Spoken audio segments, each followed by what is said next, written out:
الصلاۃ والسلام علیک یا سیدی یا رسول اللہ وعلی آلک وصحابک وسلم علیک یا حبیب اللہ۔ الصلاۃ والسلام علیک یا سیدی یا نبی اللہ وعلی آلک وصحابک یا سیدی یا نور اللہ۔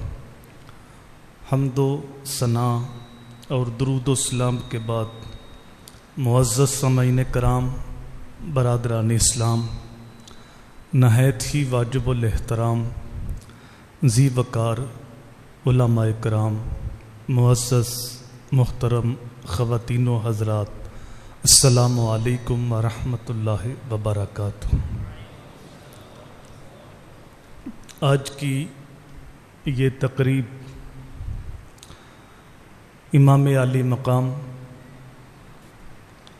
حضرت سیدنا امام حسین اور اہل بیت کی بارگاہ میں اپنی عقیدتوں، ارادتوں اور محبتوں کا خراج پیش کرنے کے لیے منعقد کی گئی۔ اللہ تعالیٰ کی بارگاہ میں دعا ہے اللہ تعالیٰ محفل کا لمحہ لمحہ اپنی بارگاہ میں قبول فرمائے۔ اختصار کے ساتھ کچھ باتیں آپ کے گوش گزار کرنی۔ اللہ تعالیٰ کی بارگاہ میں ہمیشہ یہ دعا رہی ہے کہ اللہ تعالیٰ میری زبان پہ سچی بات جاری فرمائے اور سچ سن سنا کے مجھے اور آپ کو قابل عمل باتوں پہ عمل کرنے کی توفیق عطا فرمائے۔ ارشاد ہوا، قُلْ لَا أَسْأَلُكُمْ عَلَيْهِ أَجْرًا إِلَّا الْمَوَدَّةَ فِي الْقُرْبَى۔ حبیب آپ ارشاد فرما دو کہ میں تبلیغ دین کے صلے میں تم سے کوئی سوال نہیں کرتا۔ جو میں نے تمہیں تبلیغ کی ہے، پیغام حق تم تک پہنچایا، باوجود اس کے کہ تم سننے کے لیے آمادہ نہ تھے، تو میں نے تمہارے پیچھے جا کے پیغام حق دیا۔ 13 سال مکہ المکرمہ میں، 10 سال مدینہ میں، لا اسألکم، اس پر میں تم سے کوئی سوال نہیں کرتا، کوئی صلہ نہیں مانگتا۔ تبلیغ جب صلے اور ستائش کی آرزو سے مبرہ ہوتی ہے تو اس کے اثرات مرتب ہوتے ہیں۔ گفتگو تھوڑی ہو، لہجہ ٹوٹا ہوا ہو، لیکن جو بات دل سے نکلتی ہے وہ دل تک پہنچتی ہے۔ جب سے وعظ و تبلیغ کے پیچھے لالچ آ گیا ہے، تلاوت نعت خوانی کے پیچھے حصول زار آ گیا ہے، تو لفظ ہی لفظ رہ گئے ہیں، اثر باقی نہیں رہا۔ کاغذ کے پھول رہ گئے ہیں، خوشبو باقی نہیں رہی۔ لیکن جن لوگوں کی تبلیغ مؤثر ہوئی ہے اور جن لوگوں سے اللہ تعالیٰ نے دین کا کام لیا ہے، انہوں نے بے لوث صرف اللہ کی رضا کے لیے دین کا کام کیا۔ بالخصوص جو ذوات انبیاء کرام ہیں، ان کو تو اللہ تعالیٰ نے لالچ کے سائے سے بھی محفوظ رکھا ہے کہ کل کوئی ان کے کردار پہ انگلی نہ اٹھا سکے۔ حضرت موسیٰ علیہ السلام کی مثال ہمارے سامنے ہے۔ جب فرعون نے خواب دیکھا تو معمرین نے کہا کہ تیری راجدھانی میں ایک بچہ پیدا ہوگا جو تیرے تخت و تاج کو الٹ کے رکھ دے گا۔ اس نے تکبرانہ لہجے میں کہا تھا کہ میں وہ بچہ پیدا ہی نہیں ہونے دوں گا۔ 70,000 بچے اس نے قتل کروائے، 90,000 عورتوں کے حمل گروائے، لیکن اللہ تعالیٰ کی قدرت تھی کہ موسیٰ علیہ السلام کی ولادت ہوئی۔ موسیٰ علیہ السلام کی والدہ محترمہ، جن کا نام یوحانس بتایا گیا ہے، بچے کو دیکھتی ہیں تو خوش ہوتی ہیں، لیکن جب خیال آتا ہے کہ ابھی فرعون کے سپاہی آئیں گے اور میرے بچے کو قتل کر دیں گے، پریشان ہو جاتی ہیں۔ تو اللہ تعالیٰ نے موسیٰ علیہ السلام کی والدہ کو وحی فرمائی کہ اے میری بندی، پریشان نہیں ہونا، ایک صندوق تیار کرو اور بچے کو صندوق کے اندر رکھ کے دریائے نیل کی موجوں کے سپرد کر دو، پھر میری قدرت کا تماشا دیکھنا۔ صندوق تیار کیا گیا، اس کے بلائی حصے میں سوراخ رکھے گئے تاکہ روشنی اور ہوا کی گزرگاہ رہے۔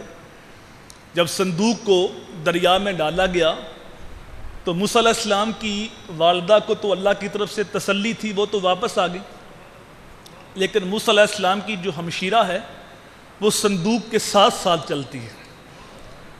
بھائی اور بہن کا جو پیار ہے وہ بڑا مثالی ہوتا ہے۔ قرآن نے اس منظر کو بیان کیا جب تھوڑا صندوق پانی میں ڈوبتا تو بہن کا دل بھی ڈوب جاتا، تو جب صندوق سطح آب پہ آتا تو بہن کے دل کو بھی قرار مل جاتا۔ فرعون کی اولاد نہیں تھی، اس نے دریا کے کنارے اپنا گھر بنایا تھا، محل بنایا تھا، تو دن کے پچھلے پیر وہاں بیٹھ کے موسم کا مزہ لے رہا تھا۔ قدرت کا نظام ایسا تھا کہ ہوا کا بہاؤ اس طرف ہوا جس طرف اس کا محل تھا۔ فرعون نے پانی کے اوپر صندوق تیرتا دیکھا تو اس نے غوطہ خور بلائے، صندوق کو باہر نکالا گیا، تو جب اس کو کھول کے دیکھا تو اس میں چاند جیسا بچہ تھا۔ فرعون کی بیوی جن کا نام حضرت آسیہ ہے، اولاد نہیں تھی تو بے ساختہ بولی یہ بچہ تو میری آنکھوں کی ٹھنڈک ہے۔ اولاد نہیں تھی تو یہ طے پایا کہ اس بچے کو ہم اپنا بیٹا بنا لیتے ہیں۔ علماء فرماتے ہیں نبی کے ساتھ کیا گیا پیار کبھی بھی رائے گا نہیں جاتا۔ حضرت آسیہ نے کہا تھا کہ یہ بچہ میری آنکھوں کی ٹھنڈک ہے، اس کے بدلے اللہ تعالیٰ نے حضرت آسیہ کو ایمان کی دولت سے مالا مال کر دیا۔ ان کا یہ اعزاز ہے حضرت آسیہ کا، قیامت کے دن میرے حضور کے نکاح میں آئیں گی۔ فرعون نے یہ بات نہیں کہی تھی، اگر فرعون بھی کہہ دیتا کہ ہاں میری بھی آنکھوں کی ٹھنڈک ہے تو اللہ یہ نہ دیکھتا کہ اس نے دعویٰ کیا ہے، نبی کے پیار کی برکت سے اللہ اس کو بھی ایمان عطا فرما دیتا۔ چونکہ اس کا مقصود نہیں تھا اس لیے اس نے یہ بات نہ کی۔ سب سے پہلا کام تھا کہ دودھ پلانے کا، مختلف عورتوں کو بلایا گیا، لیکن موسیٰ علیہ السلام کسی کا دودھ نہیں پیتے۔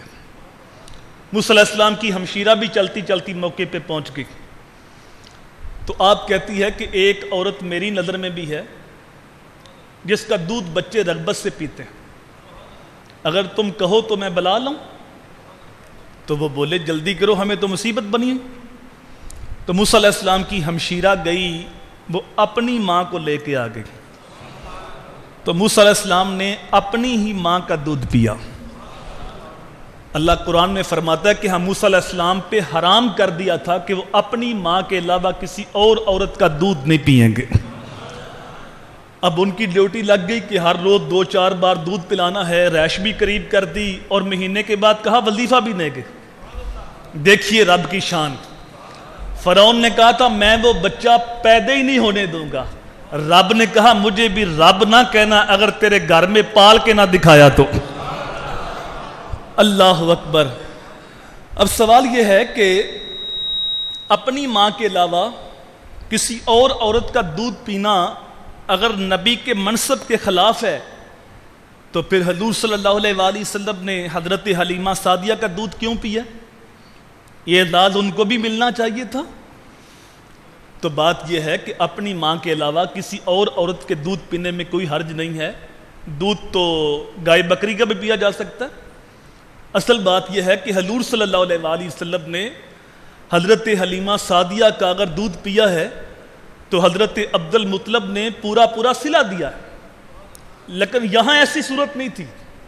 کل جب موسیٰ علیہ السلام نے بڑے ہو کے فرعون کے دربار میں کھڑے ہو کے اللہ کی توحید کا اعلان کرنا تھا تو فرعون نے ہنس کے یہ بات کرنی تھی، دیکھو پلا میرے گھر میں ہے اور آج مجھے عقل سکھا رہا ہے۔ اللہ نے اس کا اہتمام کیا کہ جب فرعون یہ بات کرے تو موسیٰ علیہ السلام اس کا منہ توڑ سکے، اور میاں پلا میں تیرے گھر میں ہوں لیکن دودھ میں نے اپنی ماں کا پیا ہے۔ تو جب اپنے گھر سے کھا کے تبلیغ کی جاتی ہے تو اس کے اثرات اپنے ہوتے ہیں، اس کے اثرات مرتب ہوتے ہیں۔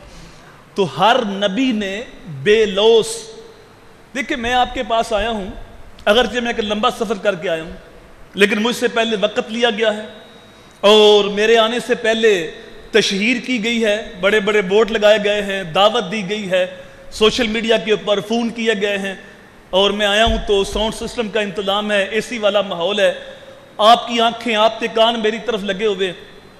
تو اس ماحول میں گفتگو کرنا کون سا مشکل ہے؟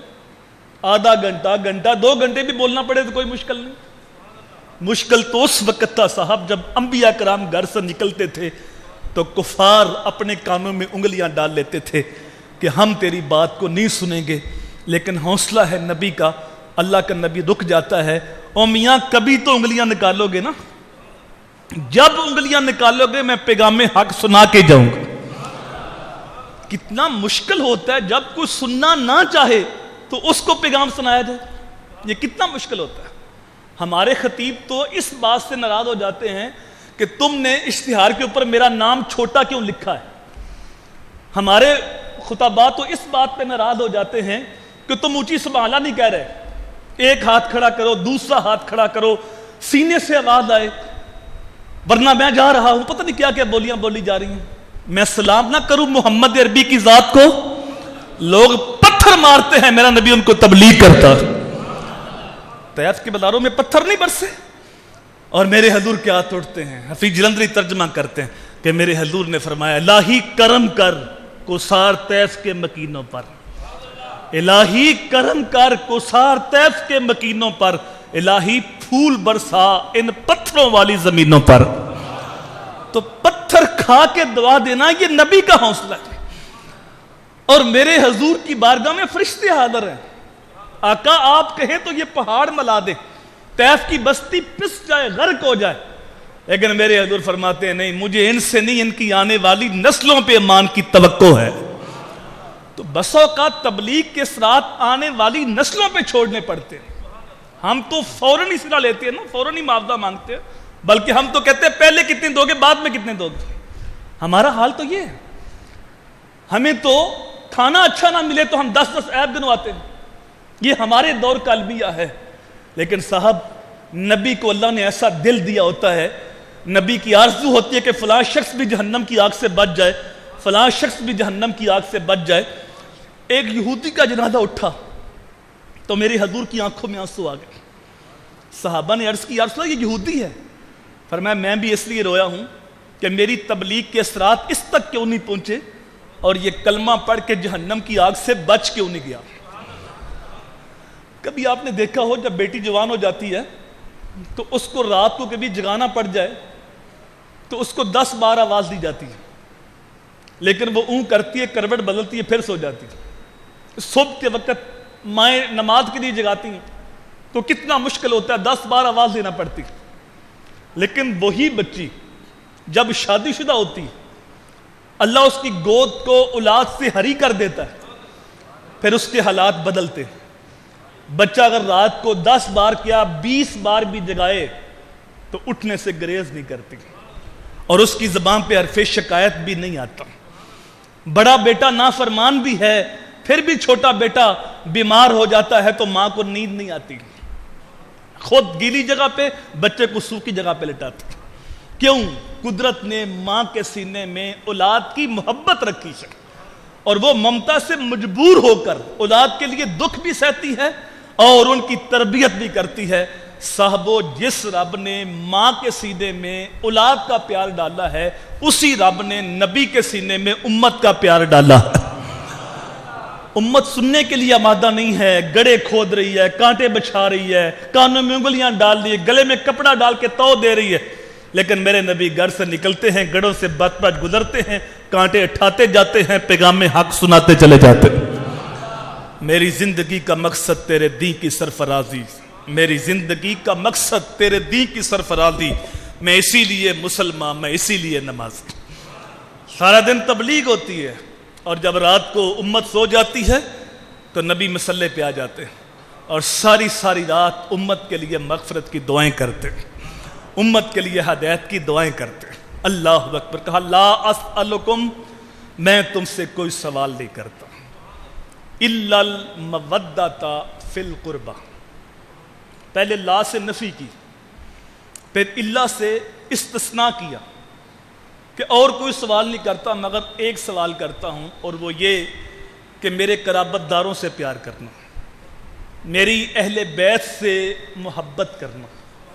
قرآن مجید میں لفظ مودت کے ہیں، محبت اور مودت کے اندر فرق ہوتا ہے۔ انسان کو انسان کے ساتھ محبت ہے اور مچھلی کو پانی کے ساتھ مودت ہے۔ انسان انسان کے بغیر زندہ رہ سکتا ہے اور مچھلی پانی کے بغیر زندہ نہیں رہ سکتی۔ تو قرآن کے اندر جو لفظ ہیں وہ محبت کے نہیں ہیں، مودت کے ہیں، کہ جس طرح مچھلی پانی کے بغیر زندہ نہیں رہتی، اس طرح جو حضور کا امتی ہے اہل بیت کی محبت کے بغیر ان کا ایمان باقی نہیں بچتا۔ تو فرمایا اور تم سے کچھ نہیں مانگتا مگر میری آل سے، میرے قرابت داروں سے تم نے محبت کر دی۔ اب سوال پیدا ہوا، جب لا سے نفی کر دی تھی کہ کوئی نہیں مانگتا، کوئی سوال نہیں کرتا، تو اہل بیت کی محبت کا سوال بھی نہ کیا جاتا، یہ بھی تو ایک سوال ہے کہ اور کچھ نہیں مانگتا مگر اہل بیت کی محبت مانگتا ہوں، تو یہ بھی سوال تو ہو گیا۔ تو علماء فرماتے ہیں جو اہل بیت کی محبت کا سوال کیا ہے یہ حضور نے اپنے لیے نہیں کیا، نہ حضور نے اہل بیت کے لیے کیا، یہ بھی امت کے لیے کیا۔ اس میں امت کا بلا تھا، امت کا فائدہ تھا۔ بعض اوقات ہوتا ہے کہ انسان خود دکھ سہ جاتا ہے اور آنے والی اولاد کے لیے سہولتیں پیدا کر دیتا ہے۔ کتنے لوگ ہیں بیرون ملک رہ رہے ہیں اور مجھے 2-4 بار جانے کا اتفاق ہوا تو میں نے دیکھا کہ ایک ایک کمرے میں 15 نوجوان رہتے ہیں، اوپر نیچے 3 چارپائیاں بنی ہوتی ہیں، تو ایک کمرے میں 5 چارپائیاں، یہاں ہر بندے کا الگ کمرہ ہے، اور وہاں وہ مشکل کے ساتھ دن کاٹتے ہیں لیکن اولاد کے لیے سہولتیں پیدا کر دیتے ہیں۔ چلو ہماری تو مشکل میں گزر جائے گی لیکن اولاد کے لیے آسانیاں پیدا ہو۔ لیکن میرے حضور نے ساری زندگی خود بھی کچھ نہیں مانگا، لیکن قیامت تک آنے والی اولاد سجدوں پر زکوٰۃ بھی حرام کر دی، صدقہ بھی حرام کر دیا کہ میری اولاد بھی تم سے کچھ نہیں لے گی۔ تو یہ جو اہل بیت کا پیار مانگا ہے یہ امت کے لیے مانگا ہے، اس میں امت کا بھلا تھا، امت کا فائدہ تھا۔ مختلف کتب حدیث کے اندر مختلف الفاظ کے ساتھ حدیث مروی ہے۔ جب میرے حضور حجۃ الوداع سے واپس پلٹے تو غدیر خم کے مقام پہ حضور نے خطبہ دیا اور صحابہ سے خطاب کرتے فرمایا انی تارک فیکم الثقلین، صحابہ میں جا رہا ہوں گنبد خضرا کی جانب، میں قیامت تک تجھے الوداع کہہ رہا ہوں، لیکن تجھے لاوارث چھوڑ کے نہیں جا رہا، تجھے بے سہارا بے آسرا چھوڑ کے نہیں جا رہا، تمہارے درمیان 2 باری چیزیں چھوڑ کے جا رہا ہوں۔ یار جس کو رسول کریم بھی باری کہیں وہ کتنی باری ہوں گی۔ فرمایا ان کو مضبوطی سے تھام لو، لن تضلوا بعدی، اگر تم نے مضبوطی سے تھام لیا تمہارا نبی گارنٹی دیتا ہے کہ تم کبھی بھی گمراہ نہیں ہوگے۔ چیزیں کون سی؟ کتاب اللہ، ایک فرمایا اللہ کی کتاب قرآن مجید، وَإِطْرَتِ أَهْلُ بَيْتِ، دوسرا فرمایا میری اطرت میری اہل بیت۔ ان دونوں کو مضبوطی سے تھام لو، اگر تم نے تھام لیا تو تمہارا نبی گارنٹی دیتا ہے کہ تم کبھی بھی گمراہ نہیں ہوگے۔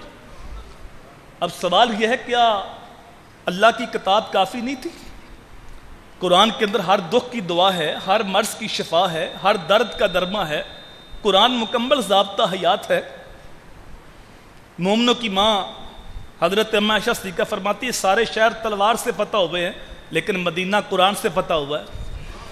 یہ دلوں کا زنگ دور کرنے والی، دلوں کو مسخر کرنے والی فاتح کتاب ہے۔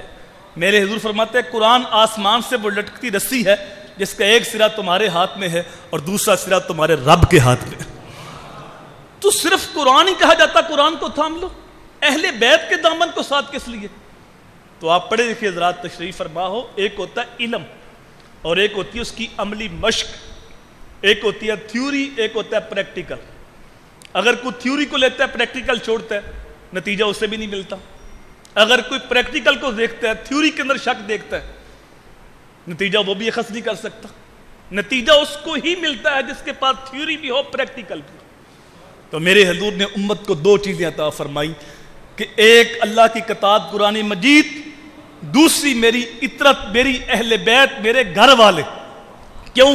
اگر تم نے اسلام کی تھیوری دیکھنی ہو تو تمہارے پاس قرآن موجود ہے، اگر اس کا عملی طور پہ پریکٹیکل دیکھنا ہے تو نبی کے گھر والے موجود ہیں۔ اگر تمہیں شوق آئے کہ ہم اسلام کی تھیوری دیکھیں تو تو قیامت تک قرآن اصلی صورت کے اندر تمہارے پاس موجود رہے گا. اور اگر کبھی شوق آ جائے کہ اسلام کا عملی طور پہ پریکٹیکل دیکھیں تو پھر آجو کربلا کے میدان میں میرے حسین کا کردار تمہارے سامنے ہے. تو حضور نے دو چیزیں عطا فرمائیں، ان کو مضبوطی سے تھام لیں، تم کبھی بھی گمراہ نہیں ہوگے. اگر آپ کی توجہ ہو تو جب حضور نے گارنٹی دی تھی کہ تم کبھی گمراہ نہیں ہوگے تو پھر امت فرقوں میں کیوں بٹ گئی؟ تو میرے بھائی ہوا یہ کہ حضور نے جو گارنٹی دی تھی وہ دو چیزوں کو تھامنے کی شرط کے ساتھ مشروط تھی. ایک قرآن، ایک اہل بیت. لوگوں کو ٹھوکر لگی، کچھ لوگوں نے اہل بیت کی محبت کا دم بھرا، حسن و حسین کے نام پہ آنسو بہائے، حضرت فاطمہ حضرت علی کے نام پہ اپنے آپ کو پیٹا، لیکن قرآن کو پورا قرآن ہی تسلیم نہیں کیا. اور کچھ لوگوں نے قرآن کو تو سینے کے ساتھ لگایا، اہل بیت کے ساتھ بغض ان کے سینوں میں پلتا رہا. اور جب وہ بغض زبانوں پہ آیا تو وہ لوگ یزید کے بھی نعرے مارتے نظر آئے اور یزید کو بھی حق بر کہتے ہوئے نظر آئے. تو وہ قرآن کو چھوڑ کے برباد ہو گئے، وہ اہل بیت کو چھوڑ کے برباد ہو گئے. آپ کو مبارک ہو، آپ کے ایک ہاتھ میں قرآن ہے اور دوسرے ہاتھ میں اہل بیت نبوت کا دامن ہے. تو حق پر فرمایا وہ ہوں گے. اگر کوئی ہر بات قرآن سے کرتا ہے، اہل بیت کے ساتھ بغض رکھتا ہے، بات بات پہ قرآن کی آیتیں پڑھتا ہے اور ہر سال حج کرتا ہے، صدقہ خیرات کرتا ہے، 5 وقت نماز کے علاوہ نوافل بھی پڑھتا ہے، تہجد بھی پڑھتا ہے، قرآن کی تلاوت بھی کرتا ہے، لیکن اہل بیت کے ساتھ بغض رکھتا ہے، حق پر وہ بھی نہیں. اور ایک بندہ اہل بیت کی محبت میں جیتا مرتا ہے، آنسو بہاتا ہے، لیکن قرآن کو پورا قرآن ہی نہیں مانتا، حق پر وہ بھی نہیں. حق پر وہ ہے جس کے ایک ہاتھ میں قرآن ہے اور دوسرے ہاتھ میں اہل بیت نبوت کا دامن ہے. تو رسول کریم صلی اللہ علیہ وآلہ وسلم نے ہمیں دو چیزیں عطا فرمائی، ایک قرآن اور دوسرا اہل بیت. اہل بیت کی محبت ہمارے اوپر لازم واجب ہے، بلکہ ترغیب دی امت کو. فرمایا اللہ سے محبت کرو، وہ تمہیں رزق دیتا، تمہیں نعمتیں عطا کرتا. اور مجھ سے محبت کرو چونکہ میں تو تمہارے رب کا بھی محبوب ہوں. عالم چشتی نے قلم توڑ دیے، اپنا معیار زمانے سے جدا رکھتے ہیں، ہم تو محبوب بھی محبوب خدا رکھتے ہیں. گلیوں میں آوارہ پھرنے والا شخص ہمارا محبوب نہیں ہو سکتا، کسی کی عزت کو آنکھیں پھاڑ پھاڑ کے دیکھنے والا ہمارا محبوب نہیں ہو سکتا. اپنا معیار زمانے سے جدا رکھتے ہیں، ہم تو محبوب بھی محبوب خدا رکھتے ہیں. اللہ سے محبت کرو، وہ تمہیں نعمتیں عطا کرتا ہے، رزق دیتا ہے. مجھ سے محبت کرو چونکہ میں تمہارے رب کا بھی محبوب ہوں. اور آگے فرمایا میری آل سے محبت کرو کہ وہ میرا خون ہے اور میرا نسب ہے. اور امام شافعی نے تو قلم توڑ دیے، کہا نبی کے گھر والوں تمہاری شان ورال ورا ہے، ہماری تو اتنی دیر تک نماز ہی نہیں ہوتی جب تک آپ پہ درود نہیں پڑھ لیتے. اللہم صلی علی محمد والا آل محمد جب تک نہ کہو نماز مکمل نہیں ہوتی. تو اہل بیت کی محبت نہ صرف ایمان کا حصہ ہے بلکہ عین ایمان ہے. اگر کوئی شخص اپنے سینے میں آل رسول کی محبت نہیں رکھتا تو وہ سینہ کسی مومن کا سینہ نہیں ہے. حضرت اسامہ بن زید روایت کرتے ہیں، صحاح کی حدیث ہے کہ میں حضور صلی اللہ علیہ وآلہ وسلم کی بارگاہ میں حاضر ہوا کوئی حاجت لے کے. قرآن مجید میں صرف ایک صحابی کا نام آیا ہے اور کسی صحابی کا نام قرآن کے اندر نہیں، اور وہ ہیں زید بن حارث. ان کے آگے بیٹے اسامہ بن زید. حضور ان کے ساتھ بڑا پیار کرتے تھے. آپ یہ تو سنتے ہو کہ حضور کی گود میں امام حسن و حسین کھیلے ہیں، یہ بھی سنو کہ حضور کی گود میں اسامہ بن زید بھی کھیلے ہیں. ایک ران پہ امام حسن بیٹھے ہوتے، دوسری ران پہ اسامہ بن زید بیٹھے ہوتے. ایک کندھے پہ امام حسین سوار ہیں، دوسرے کندھے پہ اسامہ بن زید سوار. میرے حضور اتنا پیار کرتے، مومنوں کی ماں حضرت اماں عائشہ صدیقہ فرماتی ہے کہ اسامہ کی رمق گر رہی تھی، ناک بہ رہی تھی، تو اللہ کے نبی آگے بڑے ناک صاف کرنے کے لیے. تو میں نے عرض کی بندہ نواز رہنے دو، میں صاف کر دیتی ہوں. تو میرے حضور نے فرمایا عائشہ اسامہ سے میں بھی پیار کرتا ہوں، تم بھی پیار کیا کر. یار اپنے بچوں سے تو سارے پیار کرتے ہیں، اپنے پوتوں سے نواسوں سے تو سارے پیار کرتے ہیں، کوئی اپنے غلاموں سے، کوئی اپنے نوکروں کے ساتھ بھی ایسے پیار کرتا ہے جیسا پیار آمنہ کے لال نے کیا؟ کہتے ہیں ایک تہائی رات گزر گئی تھی تو میں حضور کی بارگاہ میں حاضر ہوا، کوئی حاجت لے کے، فی باد الحاجہ، کوئی حاجت لے کے، غرض لے کے۔ یہ آج فتنہ پیدا ہوا کہ نبی سے حاجت طلب نہیں کرنی، اور میاں نبی سے نہیں کرنی تو کس سے کرنی؟ آج یہ کہنے لگا کہ شرک ہو جاتا ہے، ورنہ صحابہ اپنی حاجتیں حضور کی بارگاہ میں پیش کرتے تھے اور ان کی حاجتیں پوری ہوتی تھی۔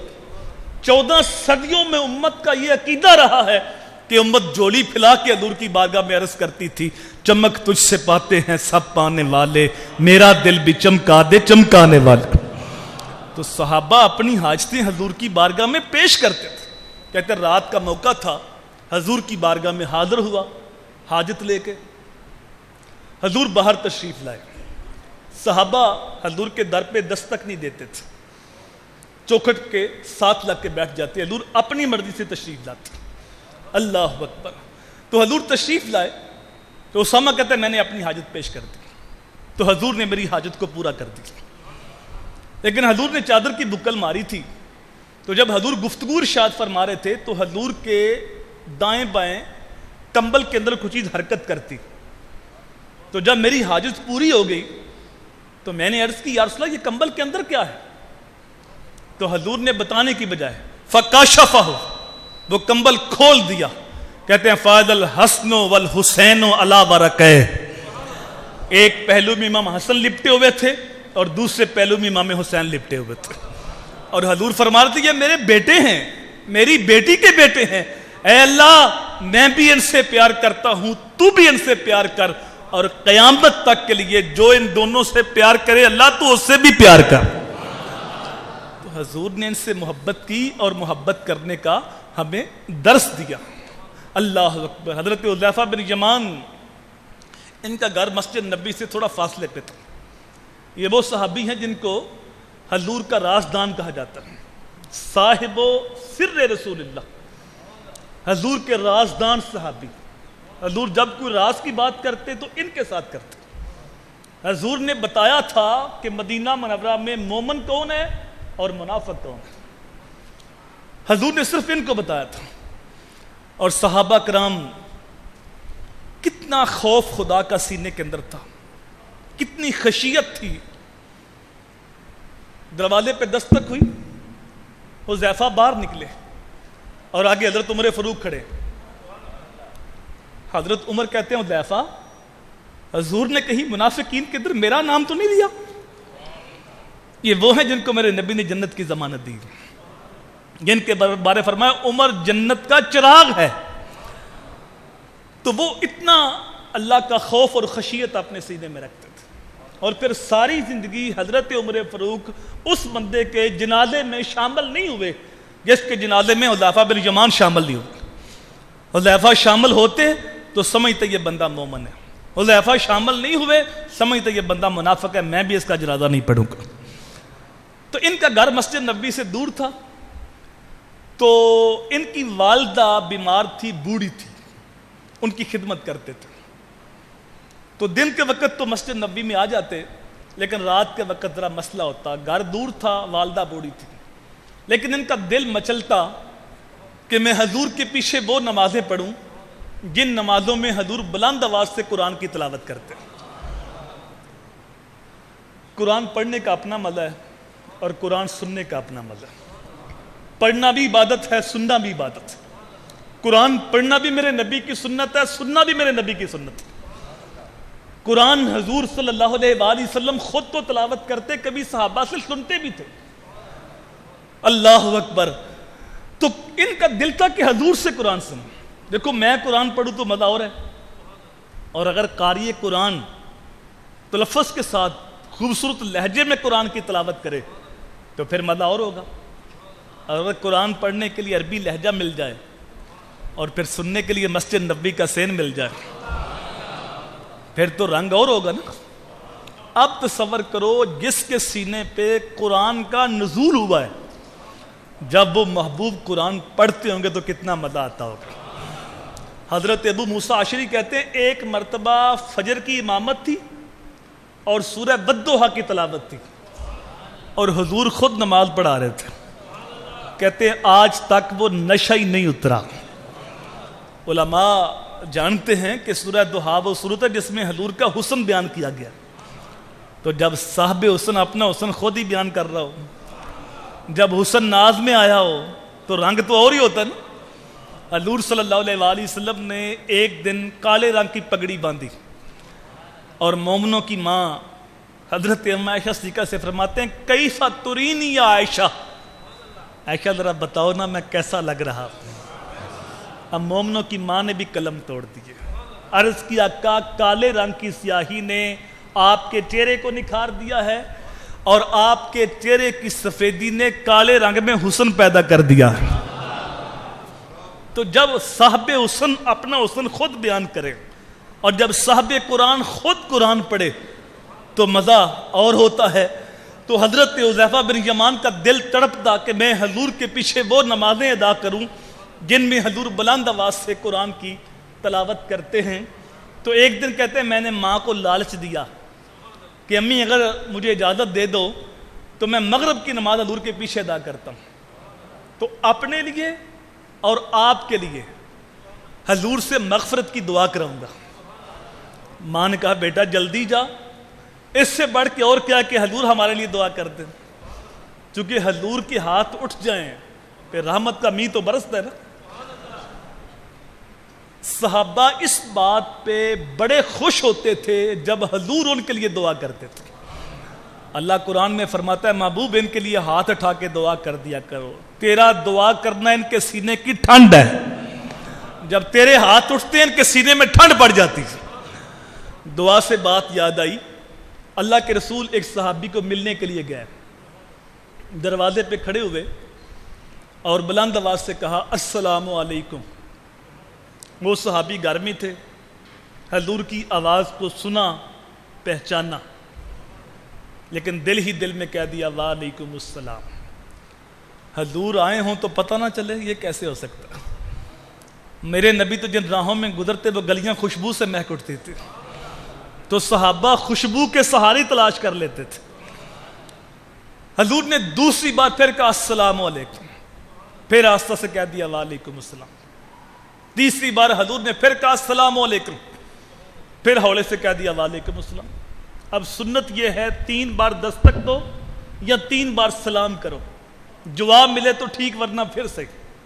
جب 3 بار حضور تک جواب نہ پہنچا تو اللہ کے نبی واپس پلٹے. جب حضور واپس پلٹے تو اس صحابی نے باغ کے دروازہ کھولا اور عرض کی بندہ نواز میں گھر میں ہوں, آپ تشریف لائیں, یہ میری خوش بختی کہ آپ میرے گھر میں آئے. اے باد صبا جو تو نے سنا, مہمان جو آنے والے ہیں, کلیاں نہ بچھانا راہوں میں ہم پلکے بچھانے والے. یہ تو میری فروز بختی کہ آپ آئے. تو میرے حضور نے فرمایا میاں میں نے 3 بار سلام لیا, تو نے جواب ہی نہیں دیا, اس لیے جا رہا ہوں. عرض کی بندہ نواز میں نے 3 بار ہی جواب دیا ہے, لیکن میں جان بوجھ کے آہستہ آہستہ جواب دیا ہے کہ حضور بار بار مجھے سلامتی کی دعا دیتے رہے. السلام علیکم تیرے اوپر سلامتی ہو, السلام علیکم تیرے اوپر سلامتی ہو. یار جب حضور سلامتی کی دعا کرے تو پھر سلامتی کا می نہیں برستا. ہارون رشید کا زمانہ تھا, ایک بندے کو سزائے موت ہو گئی, تو اسے پوچھا کہ تیری آخری خواہش کیا؟ تو اس نے کہا مجھے بادشاہ کے پاس لے جاؤ. دربار لگا تھا تو بندہ بڑا دانا بینا تھا, اس نے جا کے بلند آواز میں کہا السلام علیکم. بادشاہ نے کہا وعلیکم السلام. تو اس نے کہا کہ مجھے چھوڑ دو, میری معافی کا اعلان ہو گیا, بادشاہ نے مجھے معاف کر دیا. بادشاہ نے کہا میں نے تو معاف نہیں کیا. تو کہا حضرت پورے دربار نے سنا ہے آپ نے مجھے کہا وعلیکم السلام, تیرے اوپر سلامتی ہو.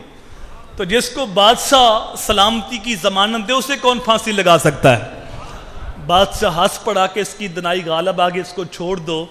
یار ہارون رشید سلام کا جواب دے تو بندہ پھانسی سے بچ جائے, اور اگر آمنہ کا لال سلام کا جواب دے پھر تو بندہ جہنم کی آگ سے بچ جائے. وہ شعر تو بڑا سادہ ہے لیکن ہے بڑا خوبصورت کہ درود پڑھنے سے ثواب ملتا ہے, سلام کہنے سے جواب ملتا ہے. اس لیے درود بھی کہو سلام بھی کہو, ایک بار بھی جواب مل گیا امتی تیرے اوپر سلامتی ہو, سمجھو بگڑی بن گئی. حضرت حذیفہ بن یمان ماں کو یہ کہہ کے حضور کی بارگاہ میں نماز پڑھنے کے لیے حاضر ہوئے. مغرب کی نماز پڑھی، لیکن حضور صلی اللہ علیہ وآلہ وسلم نے نفل نیت لیے. حذیفہ ایک کونے میں لگ کے بیٹھ گئے، حضور کی ذات پہ درود پڑھتے رہے یہاں تک کہ عشاء کا وقت ہو گیا. اب حضور صلی اللہ علیہ وآلہ وسلم نے عشاء کی نماز پڑھائی. حضرت حذیفہ کہتا ہے میرا دل دھڑک رہا تھا کہ ایک نماز کی ماں سے چھٹی لی تھی، نمازیں بھی 2 گزر گئیں اور دعا کرانے کا بھی موقع نہیں ملا. ماں نے پوچھا تو کیا جواب دوں گا؟ کہتے ہیں میں سوچ رہا تھا تو حضور صلی اللہ علیہ وآلہ وسلم نے عشاء کی نماز پڑھائی تو جلدی جلدی حضور نے سلام پھیرا اور اٹھ کے گھر کی طرف روانہ ہو گئے. جن لوگوں نے مسجد نبوی کی زیارت کی ہے وہ اس بات کو بخوبی جانتے ہیں کہ حضور کے مصلے سے حضور کا گھر بالکل قریب ہے، 1 منٹ لگتا ہے. اللہ اکبر. کہتے جب حضور چلے نا جلدی جلدی گھر کی طرف تو میں پریشان ہوا کہ میرا کام تو رہ گیا. ماں نے جاتی پوچھنا دعا کرائی تھی تو کیا جواب دوں گا؟ کہتے ہیں غیر ارادی طور پہ میرے بھی قدم حضور کے پیچھے اٹھے کہ ایک لمحہ مل جائے تو میں عرض کروں یا رسول اللہ میرے لیے میری ماں کے لیے مغفرت کی دعا کر دو. کہتے ہیں حضور کا رخ گھر کی طرف تھا اور میں حضور کے پیچھے تھا. حضور نے رخ پلٹے بغیر ہی پوچھا یہ میرے پیچھے پیچھے آنے والا کون ہے؟ خود ہی فرمایا حذیفہ. تو کیا حذیفہ ہے؟ کہا نعم. میں نے عرض کی جی آقا میں حذیفہ ہوں. حضور نے فرمایا ما حاجتوں کا غفر اللہ لک و لامک، اللہ تجھے بخشے تیری ماں کو بخشے، بتا کیا کام ہے؟ اب جو کام تھا وہ تو پہلے برا ہو گیا، سوال کرنے کی نوبت نہ آئی. وہ تو بند لبوں کی بولیاں بھی جانتے ہیں نا، وہ تو سینوں کے چھپے ہوئے راز بھی جانتے ہیں نا. اللہ تمہیں بخشے تیری ماں کو بخشے، بتا کیا کام ہے؟ اب جو کام تھا وہ تو پہلے ہی پورا ہو گیا. تو سوال میں نے کیا کرنا تھا؟ تو پھر حضور نے فرمایا حذیفہ ابھی میرے پاس ایک فرشتہ آیا ہے جو اس سے پہلے زمین پہ کبھی نہیں اترا اور آج اللہ سے اذن لے کے مجھے سلام کرنے آیا ہے اور ساتھ خوشخبری دینے آیا ہے کہ آپ کی بیٹی فاطمہ جنتی عورتوں کی سردار ہے. الحسن والحسین سیدہ شباب اہل الجنہ، اور حسن حسین جنتی جوانوں کے سردار ہیں. تو جنت کی جو سرداری ہے وہ حضور صلی اللہ علیہ وآلہ وسلم کے گھر والوں کے حصے میں آئی ہے. صاحبو یہ موضوع تو اہل بیت کی محبت کا طویل ہے، لیکن یہ جلسے جو ہوتے ہیں، یہ درس قرآن جو ہوتے ہیں، یہ صرف کانوں کا چسکا نہیں ہوتا کہ وقتی طور ہم آئیں اور نعرے ماریں، نوٹ پھینکیں، لنگر کھائیں اور چلے جائیں. مقصد یہ ہوتا ہے کہ ہم اپنے اندر اتریں، خود کلامی کریں، اپنا احتساب کریں. وہ کیا کہا تھا اقبال نے کہ اپنے من میں ڈوب کر پاجا سراغ زندگی، میرا نہیں بنتا نہ بن اپنا تو بن. ذرا غور کیجئے گا کہ امام حسین نے اتنی بڑی قربانی صرف اس لیے تو نہیں دی تھی کہ ہم سال کے بعد ایک جلسہ کر دیں یا سال کے بعد سبیل لگا دیں یا سال کے بعد جو ہے وہ 2 دیگیں پکا دیں یا سال کے بعد ہم صبح حال غم تعالیٰ کر لیں. اتنی بڑی قربانی کا مقصد یہ تھا. امام حسین نے یزید کی بیعت کیوں نہیں کی؟ گھر کا گھر کٹا دیا لیکن یزید کے ہاتھ میں ہاتھ نہیں دیا. کیوں؟ اس لیے کہ یزید فاسق تھا، فاجر تھا، مسلمانوں کا قاتل تھا، شراب پیتا تھا، نماز کبھی پڑھتا تھا کبھی نہیں پڑھتا تھا، اتنی اس کے اندر خرابیاں تھیں. تو مجھے بتاؤ جس کی رگوں میں حیدر کا خون ہو، جس نے فاطمہ کا دودھ پیا ہو، جس نے میرے نبی کی زبان چوسی ہو، جس نے حضور کے کندھوں پہ سواری کی ہو اور حضرت عمر کہیں واہ واہ حسین تیری سواری کتنی اچھی ہے اور میرے نبی بول کے فرمائیں دیکھ سوار کتنا اچھا ہے. جن کی عظمت کا عالم یہ ہے کہ جن کے لیے میرے نبی نے سجدے کو طول دیا ہو، سجدہ لمبا کیا ہو، وہ ایسے بد کردار کے ہاتھ میں ہاتھ دے سکتا ہے؟ سر کٹ تو سکتا ہے، سر جھک نہیں سکتا. یہ وجہ تھی جس وجہ سے آپ نے یزید کی بیعت نہیں کی. اب اگر ہم نام حسین کا لیں تو سارے لچھن، ساری کرتوتیں یزید والی ہوں تو پھر ہمیں سوچنا چاہیے کہ ہم قافلہ یزید میں ہیں یا قافلہ حسین میں ہیں. نام ہم حسین کا لیں, محبت اہل بیت کا دم بھریں, اور امام حسین نے یزید کی بحث اس لیے نہیں کی تھی کہ وہ فاسق تھا, فاجر تھا, اور ہماری اتنی دیر تک شادی مکمل نہ ہو جب تک فسق و فجور کی محفل نہ سجے. تو پھر ہمیں سوچنا پڑے گا کہ ہم قافلہ یزید میں ہیں یا قافلہ حسین میں. امام حسین نے یزید کی بیعت کیوں نہیں کی؟ اس لیے کہ یزید شراب پیتا تھا, تو ہماری اتنی دیر تک رسم حنائی مکمل نہ ہو جب تک شراب کا دور نہ چلے. عیدین کے موقع پہ اخباروں پہ خبر لگ جائے کہ پاکستان کے 10 سٹوروں میں شراب ہی ختم ہو گئی, اس قوم نے اتنی شراب پی ہے جو کلمے کے نام پہ ملک بنا ہے. تو پھر ہمیں سوچنا پڑے گا ہم قافلہ یزید میں ہیں یا قافلہ حسین میں ہیں. امام حسین نے یزید کی بیعت کیوں نہیں کی؟ وہ نماز کبھی پڑھتا تھا, کبھی نہیں پڑھتا تھا. تو اگر ہم 10 محرم کو بھی نماز نہ پڑھیں تو پھر ہمیں سوچنا پڑے گا. سال کے بعد امام حسین کے نام کا جلسہ ہو, عشاء کے بعد جلسہ ہے, اور ہم جو ہے وہ عشاء کی نماز بھی نہیں پڑھتے کہ جلسہ عشاء کی نماز ہو جائے, بعد میں جائیں گے جب جلسہ شروع ہو جائے گا. تو پھر ہمیں سوچنا پڑے گا اب کہاں کھڑے. امام حسین کو نماز کے ساتھ کتنی محبت تھی. جب 30 لوگ شہید ہو جائے تو آپ نے اپنے جھنڈا بردار سے بھیجا کہ شمر سے کو جنگ روک, ہم نے نماز پڑھ دی.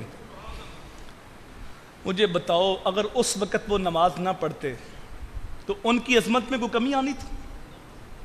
یہ کون ہے؟ یہ جنت کے جوانوں کے سردار ہیں. یہ فیصلہ آج تو نہیں ہوا, کیا شہید ہونے کے بعد بنے ہیں جنت کے جوانوں کے سردار؟ وہ تو ابھی دودھ پیتے بچے تھے, اس وقت فیصلہ ہو گیا تھا. اور فیصلہ کس نے کیا تھا؟ رب نے. اور رب کی شان کیا ہے؟ لا تبدیل لکلمۃ اللہ, اللہ کی باتیں تبدیل نہیں ہوتی. تو اس وقت وہ نماز نہ پڑھتے تو قسم خدا کی ان کی عظمت میں کوئی کمی نہیں آنی تھی. لیکن یہ پیغام تھا ہمارے لیے کہ حسین کا نام لینے والوں, حسین کا ذکر کرنے والوں, حسین کے جلسے کرنے والوں, حسین کے نام کی سبیلیں لگانے والوں, حسین کے نام پہ نیاز بانٹنے والوں, دیکھو 30 لاشیں پڑی ہیں, حسین کو پھر بھی نماز کی فکر ہے. لیکن وہ بد نصیب لوگ تھے, انہوں نے کہہ دیا کہ تم نماز کیوں پڑھتے ہو, تمہاری تو نماز ہی نہیں ہوتی. جن کے گھر سے دین ملا ان کی نماز نہیں ہوتی. کتنے وہ بدبخت لوگ تھے. اور امام حسین نے یہ نہیں کہا کہ مشکل وقت ہے چلو چھوڑو نماز, لڑو شہید ہو جاؤ, یہ نہیں کہا. بلکہ میرے امام نے کہا کہ آدھے ان کے سامنے جنگ کرو اور آدھے صفے بنا کے نماز پڑھو. آنے والوں کو خبر ہو کہ نماز اس حال کے اندر بھی معاف نہیں. تو اگر ہم اے سی والے ماحول میں نماز نہ پڑھیں تو ہمیں سوچنا چاہیے. سردیوں کے اندر ہیٹر والی مسجد, گرم پانی دستیاب, پھر بھی نماز نہ پڑھیں تو پھر ہمیں سوچنا چاہیے کہ ہم کہاں کھڑے ہیں.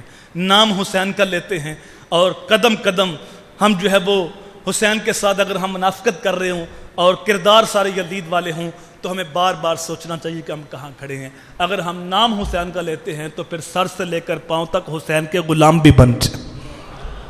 امام حسین کو جو نماز کے ساتھ محبت ملی تھی وہ کہاں سے ملی تھی؟ اپنے ماں باپ سے ملی تھی.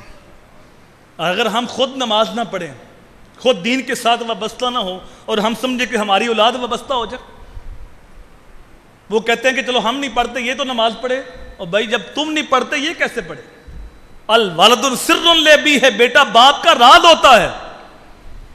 امام حسین نے نماز کے ساتھ محبت اس لیے کی, انہوں نے دیکھا تھا سیدہ فاطمہ کو کہ ساری رات سجدہ مصلی پہ گزار دیتی ہے. عشاء کی نماز کے بعد 2 رکعت نماز کی نیت کرتی ہے. سردی کی لمبی رات ہے, ابھی پہلی رکعت کا پہلا سجدہ ہی مکمل نہیں ہوتا تو فجر کی اذانیں شروع ہو جاتی.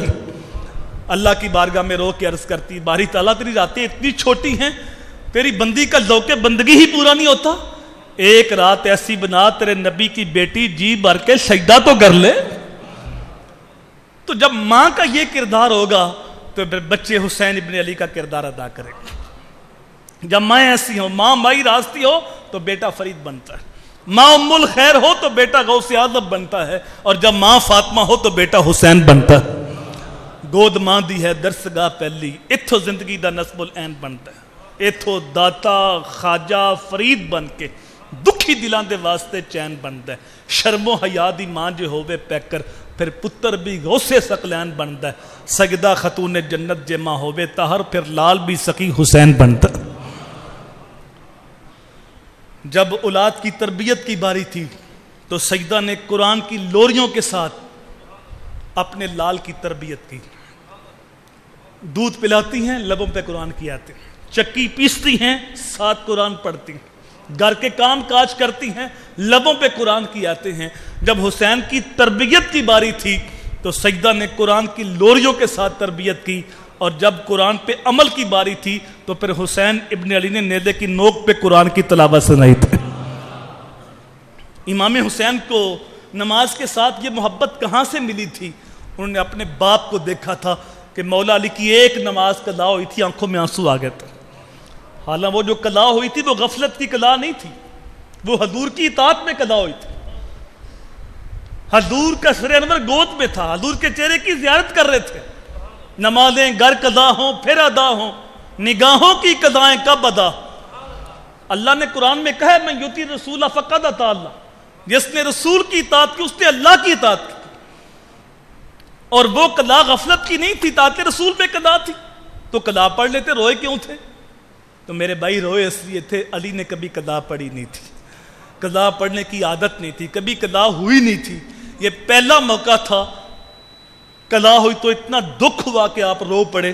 پھر میرے حضور نے سورج کو واپس پلٹایا، علی نے اس دن بھی قضا نہیں پڑھی، اس دن بھی ادا ہی پڑھی.